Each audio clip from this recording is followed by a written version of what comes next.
नमस्कार। आज हम इस वीडियो में इलेक्ट्रिकल की और कुछ इम्पोर्टेंट ऑब्जेक्टिव क्वेश्चन के बारे में डिटेल में डिस्कशन करेंगे। और अगर आपको वीडियो अच्छा लगता है तो सब्सक्राइब जरूर कीजिएगा। तो देखो आज का पहला क्वेश्चन शुरू करते हैं। पहला क्वेश्चन देखो, the power factor of DC circuit is. देखो एक डीसी सर्किट का जो पावर फैक्टर होता है उसका वैल्यू 1 से कम होता है या फिर 1 से ज़्यादा होता है या फिर 1 रहता है या फिर 0 होता है। तो इसका आंसर होगा जो हमारा डीसी सर्किट होता है इसका पावर फैक्टर का वैल्यू हमेशा यूनिटी 1 ही होता है। तो ऑप्शन नंबर 3 होगा इसका करेक्ट आंसर। तो देखो कैसे होता है। देखो मान लो ये हमारा एक डीसी सर्किट है, इसमें वोल्टेज भी फ्लो हो रहा है और इसमें करंट भी फ्लो हो रहा है। तो इस डीसी सर्किट में वोल्टेज और करंट के बीच में एंगल कितना है? एंगल होता है 0 डिग्री। क्योंकि ये जो वोल्टेज और करंट है ये दोनों एक ही लाइन में फ्लो हो रहा है, दोनों के बीच में कोई भी एंगल नहीं है, तो इसीलिए एंगल कितना है? 0 डिग्री। और हम सब जानते हैं जो पावर फैक्टर होता है इसका फॉर्मूला क्या होता है? cos थीटा होता है। Power factor is equal to cos theta होता है। और जो cos थीटा होता है, देखो थीटा के बदले हम क्या लिखेंगे? 0 डिग्री, क्योंकि वोल्टेज और करंट के बीच में हमारा एंगल 0 डिग्री है, तो इसीलिए cos 0 डिग्री लिखेंगे। और जो cos 0 डिग्री इसका वैल्यू कितना होता है? देखो ये होता है हमारा ट्रिगोनोमेट्रिक टेबल, इसमें ये cos है और ये 0 डिग्री है, तो cos 0 का वैल्यू कितना है? देखो ठीक से, cos 0 का वैल्यू 1 होता है। तो इसीलिए जो हमारा डीसी सर्किट होता है इसका पावर फैक्टर का वैल्यू कितना होगा? यूनिटी या फिर 1 होगा। तो ऑप्शन नंबर 3 होगा इसका करेक्ट आंसर। देन देखो next question, the efficiency of a cell is considered in term of. देखो एक सेल या बैटरी का जो एफिशिएंसी होता है उसको हम ये 4 ऑप्शन में से कौन सी टर्म में कंसिडर करेंगे? एम्पियर आवर में, या फिर हॉर्स पावर में, या फिर किलोवाट में, या फिर किलो वोल्ट एम्पियर, या फिर केवीए में। तो इसका आंसर होगा जो सेल होता है या फिर बैटरी होता है उसका एफिशिएंसी को हम एम्पियर आवर टर्म में कंसिडर करते हैं। तो ऑप्शन नंबर ए होगा इसका करेक्ट आंसर। ये वाला फिगर देखो, ये एक बैटरी का फिगर है, इसमें जो इसका जो हमारा एफिशिएंसी होता है वो एम्पियर आवर में ही कंसिडर किया जाता है। और हम सब जानते हैं जो हमारा मोबाइल का बैटरी होता है उसमें मिली एम्पियर आवर का यूज किया जाता है। ये जो मोबाइल का जो बैटरी होता है वो छोटा होता है, इसलिए मिली एम्पियर टर्म यूज किया जाता है। और जो बड़ा वाला बैटरी होता है उसमें देखो ये इधर देखो ये 100 एम्पियर आवर लिखा हुआ है, ये इधर देखो ये बड़ा बैटरी है, तो इसलिए एम्पियर आवर टर्म का यूज किया जाता है। तो ऑप्शन नंबर 1 होगा इसका करेक्ट आंसर। देन देखो next question, in induction motor percentage slip found in the range of dash. देखो एक इंडक्शन मोटर का जो स्लिप होता है, परसेंटेज ऑफ स्लिप होता है, उसका रेंज 1 से लेकर 5% के बीच में रहता है, या फिर 1 से लेकर 100% के बीच में रहता है, या फिर 5 से लेकर 10% के बीच में रहता है, या फिर नॉन ऑफ दिस। तो इसका आंसर होगा जो इंडक्शन मोटर होता है इसकी परसेंटेज स्लिप रहता है हमारा नॉर्मली 1 से लेकर 5% के बीच में। तो ऑप्शन नंबर 1 होगा इसका करेक्ट आंसर। तो देखो ये स्लिप क्या होता है, परसेंटेज ऑफ स्लिप क्या होता है? ये होता है परसेंटेज ऑफ स्लिप का फॉर्मूला।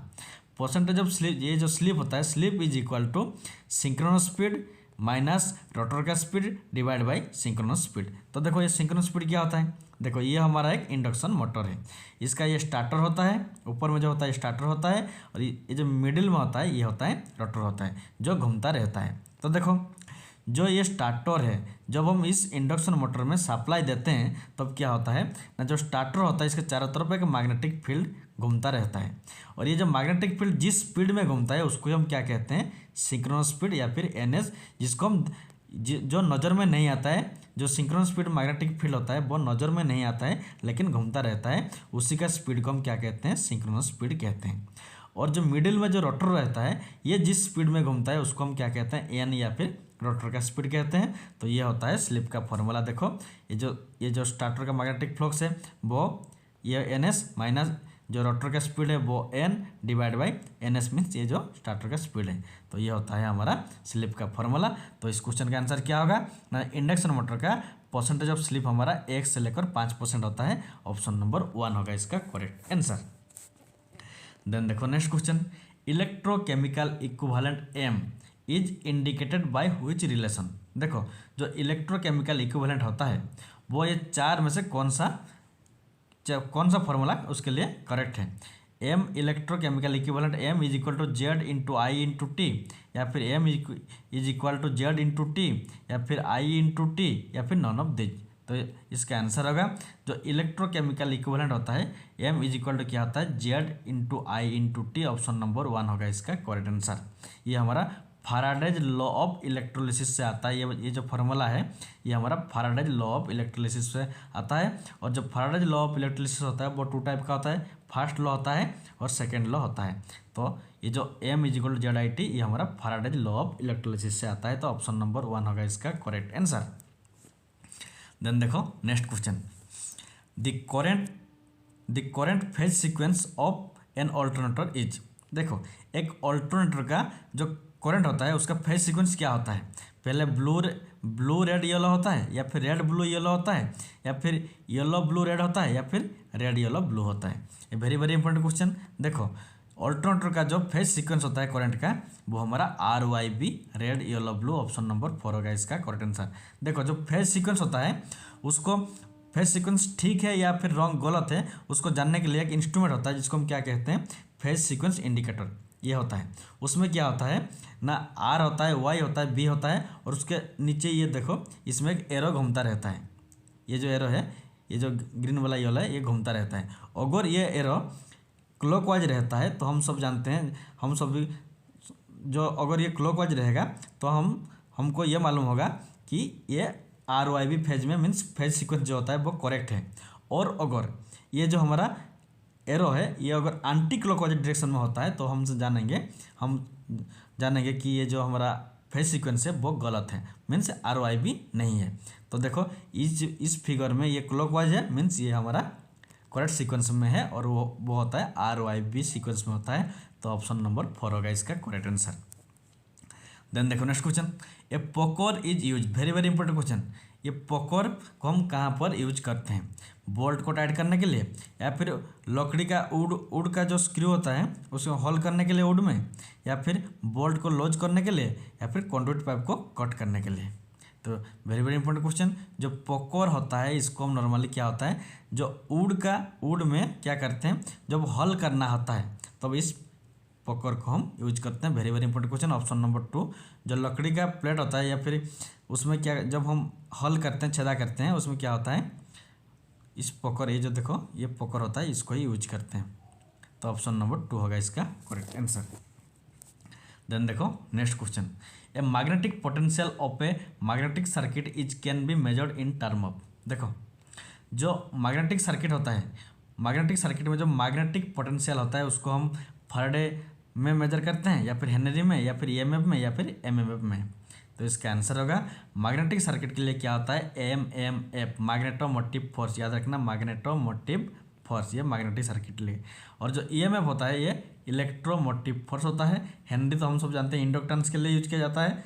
तो इस क्वेश्चन का आंसर क्या होगा ना जो मैग्नेटिक सर्किट का जो मैग्नेटिक पोटेंशियल होता है इसको हम मैग्नेटोमोटिव फोर्स में मेजर करते हैं। ऑप्शन नंबर 4 होगा इसका करेक्ट आंसर। देन देखो next question, which of the following material has near zero temperature coefficient of.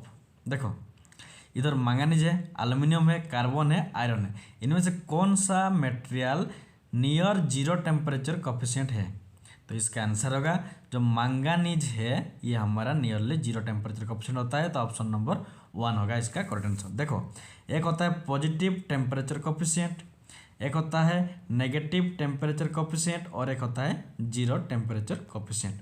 तो जो जीरो टेम्परेचर कोएफिशिएंट वो होता है नियरली मैंगनीज होता है। तो PTC क्या होता है, देखो पॉजिटिव टेम्परेचर कोएफिशिएंट या फिर PTC क्या होता है, अगर एक कोई भी मटेरियल है अगर इसको हम हीट करेंगे, हीट करने के साथ साथ अगर इस मटेरियल का रेजिस्टेंस भी इंक्रीज हो रहा है मीन्स हीट भी इंक्रीज हो रहा है और रेजिस्टेंस भी इंक्रीज हो रहा है, इसको हम क्या कहेंगे PTC positive temperature coefficient of resistance. और NTC किसको कहेंगे NTC अगर किसी मटेरियल को दोबारा देखो मान लो ये एक मटेरियल है इसको हीट कर रहे हैं मीन्स इसका जो हीट होता है वो इंक्रीज हो रहा है, हीट इंक्रीज होने के साथ साथ अगर रेजिस्टेंस का वैल्यू कम हो रहा है इसको हम क्या कहेंगे negative temperature coefficient of resistance. Heat बढ़ रहा है लेकिन रेजिस्टेंस कम हो रहा है ये होता है negative temperature coefficient of resistance. और अगर किसी मटेरियल को हम क्या करेंगे हीट करेंगे मीन्स हीट वैल्यू हो रहा है, बढ़ रहा है, लेकिन रेजिस्टेंस में कोई भी चेंजेस नहीं आ रहा है, उसको हम क्या कहते हैं, zero temperature coefficient of resistance. और जो मैंगनीज होता है ये nearly zero temperature coefficient resistance होता है, तो ऑप्शन नंबर 1 होगा इसका करेक्ट आंसर।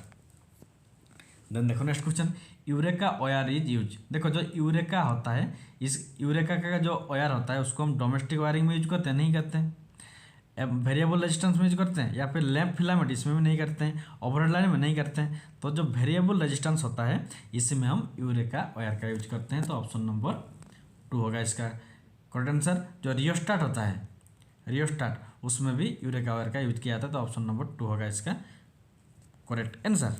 देन देखो next question, in 3 phase induction motor double cage rotor is used for. देखो एक 3 फेज इंडक्शन मोटर में हम डबल केज रोटर का यूज क्यों करते हैं, क्योंकि हमें लो स्टार्टिंग करंट चाहिए, या फिर लो स्टार्टिंग टॉर्क चाहिए, या फिर हाई स्टार्टिंग करंट चाहिए, या फिर हाई स्टार्टिंग ये टॉर्क होगा, करंट नहीं टॉर्क होगा, या फिर हाई स्टार्टिंग टॉर्क चाहिए। तो इसका आंसर है वेरी वेरी इंपॉर्टेंट क्वेश्चन। जो डबल केज रोटर होता है 3 फेज इंडक्शन मोटर में, हम इसीलिए डबल केज रोटर का यूज करते हैं क्योंकि हमें हाई स्टार्टिंग टॉर्क चाहिए, तो ऑप्शन नंबर 4 होगा इसका करेक्ट आंसर। तो देखो क्या होता है, जो हमारा इन 3 फेज इंडक्शन मोटर होता है उसमें नॉर्मली हमारा 2 टाइप ऑफ रोटर यूज किया जाता है। एक होता है हमारा ये देखो ये स्लिप रिंग टाइप होता है, और एक होता है स्क्वायरल केज टाइप।